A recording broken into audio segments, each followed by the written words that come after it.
Salut, c'est Zach. Aujourd'hui, un petit tuto pour vous expliquer comment je fais des tokens personnalisés, notamment pour Roll20. Donc des tokens de vos personnages, comme celui-ci là. Donc j'ai fait un personnage qui boit du café. Je vais vous montrer comment on le crée.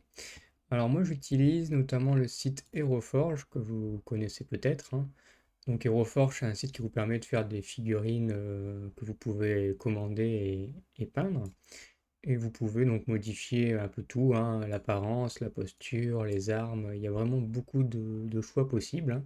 Donc là, pour faire gagner un peu de temps, j'ai modifié un des personnages qu'on m'a envoyé. Donc voilà ce personnage, hein, qui est un petit vieux avec une épée. Alors les premières choses à faire, c'est d'aller dans Stage, donc, pour parler du socle.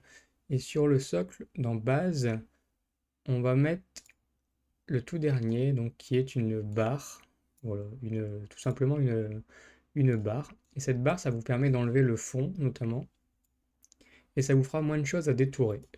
Ensuite, une fois que vous êtes sur ça, vous mettez votre personnage dans la vue du zénith, donc vue par le haut, et vous réglez un peu comme vous voulez que votre token soit. Donc moi j'aime bien qu'il soit pas non plus exactement au zénith, j'aime bien un peu le tourner pour qu'on voit notamment peut-être ses pieds, son sac à dos. Voilà, je pense que ici il est pas mal. Et quand vous avez fait ça, vous prenez une capture d'écran. Donc moi je vais le faire de mon côté, une capture d'écran de votre personnage.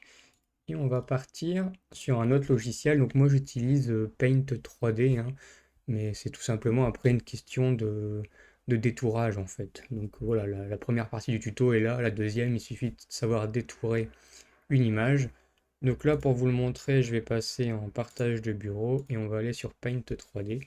Donc Paint 3D, c'est un logiciel gratuit, hein, il me semble, donc vous pouvez l'utiliser. Il vous suffit de coller votre image, votre capture d'écran, et vous allez cliquer ici sur Sélection magique. Vous l'avez là-haut, Sélection magique. Vous pouvez réduire la taille pour faciliter le logiciel. Vous cliquez sur Suivant. Ici, il va vous montrer les zones à découper et à ajuster. Donc, ce que vous faites, c'est que vous pouvez zoomer et supprimer notamment la barre qui était le socle, hein. Vous pouvez ajouter, ici, il a un peu raté l'épée. Vous voyez, je rajoute un peu pour l'épée. Et vous faites OK. Une fois que vous avez fait ça, il vous montre votre token. Vous faites copier. Donc, vous le copiez. Vous prenez un nouveau fichier, une nouvelle page, et vous le collez. Donc, vous avez votre token qui apparaît ici. Il vous reste 2-3 réglages à faire. Donc en haut dans la zone de dessin, hop, vous pouvez la réduire. Voilà, vous pouvez la réduire.